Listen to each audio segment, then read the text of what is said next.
Thank you.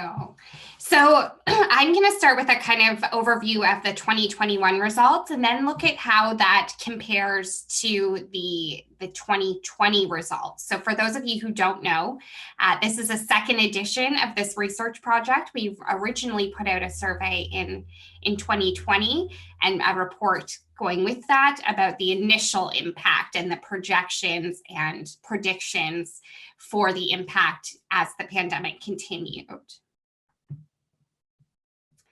So in our 2021 responses, the revenue lost to date by women technology entrepreneurs and their businesses has been between 50 and 100K as the kind of median. Some have lost far, far more than that. Similarly, opportunity loss to date has been over $50,000 as an average. These things are caused by postponed or canceled projects, lost income, pipeline freezing, also things like not being able to travel or attend events and network, and additional operational costs like rent and utilities that have needed to be paid while the pandemic lockdowns have continued. Similarly, in addition to the financial and opportunity loss, we also looked at emotional impact. And we had 60% of this year's respondents indicate that they've had a negative or somewhat negative emotional impact as a result of the pandemic. So when we look at how that compared to 2020, so in 2020, our respondents projected $1 million in revenue loss over 2 years. So if you look at the revenue loss to date of an average of $50,000 to $100,000, we're about a year-ish into it. And if this continues, we may start to see getting closer and closer to that projected loss. Same with opportunity loss. The projections were of $5 million. Opportunity loss to date is at 50,000 or more, but as we continue to see additional lockdowns occur and restrictions, this could easily exceed the predicted amounts.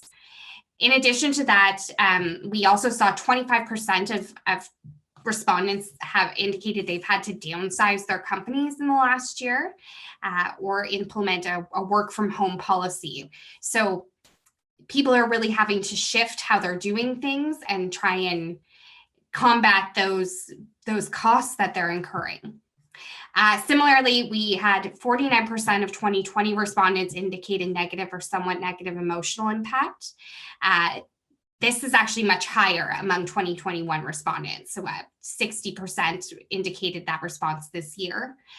Similarly, on being surveyed on their stress and anxiety levels, we saw a 6% increase in 2021, but that's from 78% to 82.5%. So even though the financial, we're not quite hitting those projections yet, the emotional toll that this pandemic has caused is far greater than I think we could have predicted. So some of the things that Women in Cloud and M12 are doing with their partners and community is doubling down on Fortune 100 engagement and access through a number of different programs and events. We're also looking at ways we can invest in digital customer acquisition and support women's investment in that when it comes to our marketplace, our own digital marketplace, other marketplaces, and cloud vendors. We're looking at ways we can find access to financial assistance for women entrepreneurs to help offset some of those costs that they've incurred throughout the years, as well as help them recover in the loss. And also help build a plan to have a cloud innovation pipeline and provide innovation grants. So currently there's a rule that a certain number of founders need to be female in order to access a lot of innovation grants and other financial assistance. And so we're looking to really work with policymakers and big companies to change those rules. And I know that's one of the things that Chaitra and Colleen are going to talk to you about next.